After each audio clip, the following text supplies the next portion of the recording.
Halika na. Ayoko dito. Ano ka ba nang maarte kasi dito? Sobrang tahimik. Ano, tsaka nakalimutan mo na ba? Diyan mismo, diyan mismo sa lugar na yan. Sinaksak si Sir Gustavo. Okay lang yun, mag-vlog lang naman tayo. Huwag lang tayo doon. Halika na. Grabe naman. Ayan, buka dyan.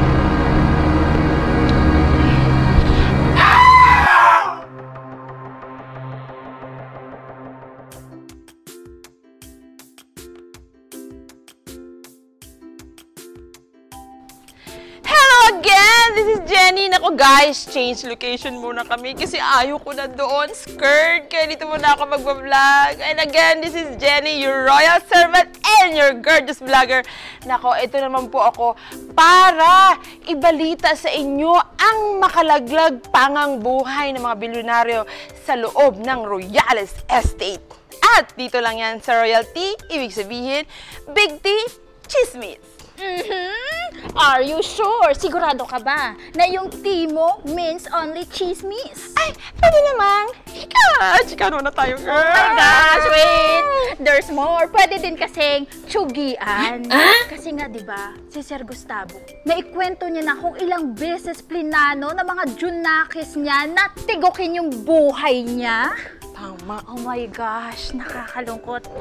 Family, di ba? Tapos ganun. At ito pa, si Sir Napoy, nako. Duka-duka. Oh my gosh, nalaman ni Sir Napoy na ginagamit lang pala siya ng tatay niyang si Sir Gustavo para malaman kung sino sa mga half-siblings niya ang totoong killer. Tama. At ito, nagwala si Sir Napoy. Kaya nagdesisyon talaga sana silang aalis na. Sila ni Lizzie. Sila ni Lizzie. Tama yun. Ay, nakakamiss pag nagkataon. Oo, wala Sir Napoy. Ay, naku.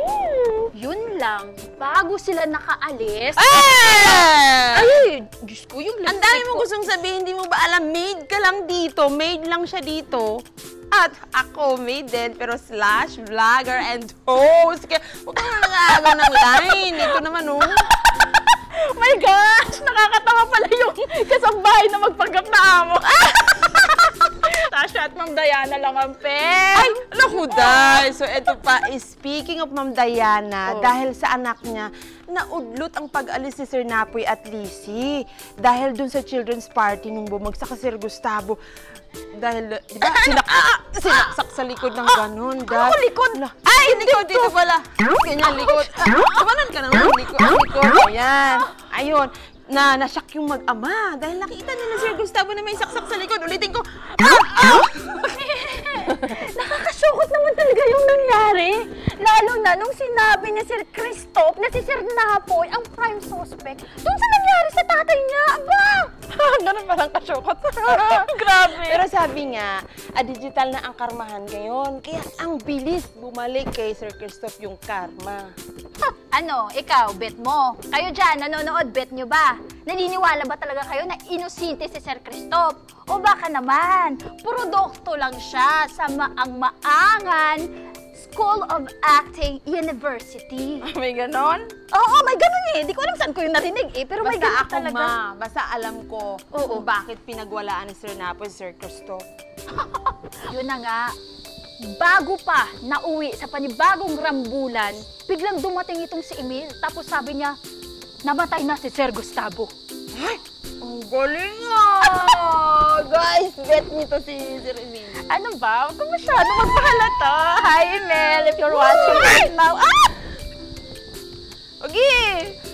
Pero ka ba sasabihin? Pero sa gitna ng pagluluksa, naku, ito pa rin eh. Nagluluksa sila dahil namatay na nga yung tatay nilang si Sir Gustavo. Pero yung magkapatid, accused pa rin sila ng accused kung sino talaga yung may kasalanan. Si Ma'am Beatrice, tapos si Sir Christoph. Tapos pagkatapos nun, ito si Ma'am Margaret na naman yung idinidiin nila.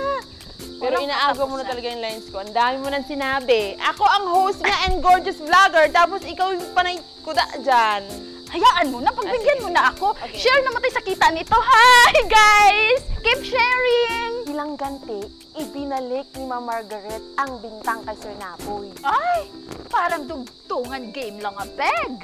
Ay, truth ka dyan, Day. At ito naman Sir Napoy, si Emil ang pinaghihinalaan. Ang gulo. Ay nako, very wrong yan. Wala sa itsura ni Emil ang gumawa ng masama. Ang gwapo-gwapo niya kaya, no? Uy!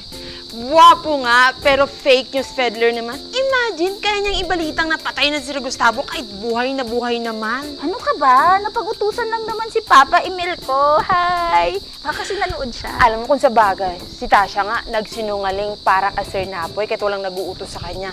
Nag-what I did for love siya. Kaya pinaplanuhan siyang ipakulong ni Ma'am Margaret. Oh, kawawa talaga si Tasha, no? I mean, like, wala man lang siyang kamalay-malay. Ako nga I smell something fishy. Na yung sina Ma'am Diana, tsaka si Sir Napoy, meron talaga silang past. Meron silang nakaraan na hindi pa talaga totally nag-end. Intrigera ka. Pag yun nagkakatotoo, nako, malaging awa yan, Day. Malaking gulo yan. Siya nga! Naku, my gosh! Pasabog nga yan eh. Ako, mas meron pa bang pasabog ngayong mangyayari ngayong linggo? Ano ba yun? Yun ba yung panunutok ni Ma'am Margaret ng baril dun kay Sir Napoy? Sos! Hindi mo alam, Day! Naku, ito, bonggang pasabog! Kasi may patay na biglang nabuhay na para lang sabihin na alam niya kung sino sa mga anak niya ang gustong sumaksak sa kanya! Ganon! May galit ka yata eh. Ay, wala. Sorry. Ay, wait! Si Sir Gustavo ba yung dumating? Sorry ah. Kay Emil lang kasi ako nakatitig. Ang gwapo niya kasi. Oh my God! Hoy! Ano ba? My gosh, feeling ko nga, siya na talaga. Ikaw na talaga, Emil, ang the one for me. And that's it, guys! This is your gorgeous vlogger, Jenny, ang nagsasabing see you next week. And bago ang lahat, ito po si Lloyda, ang aking royalty, chismosang, kapitbahay, and kasambahay. Dami kong title, my gosh! See you next week! And don't forget to like and subscribe! Royal Blood, weeknights on 4 channels.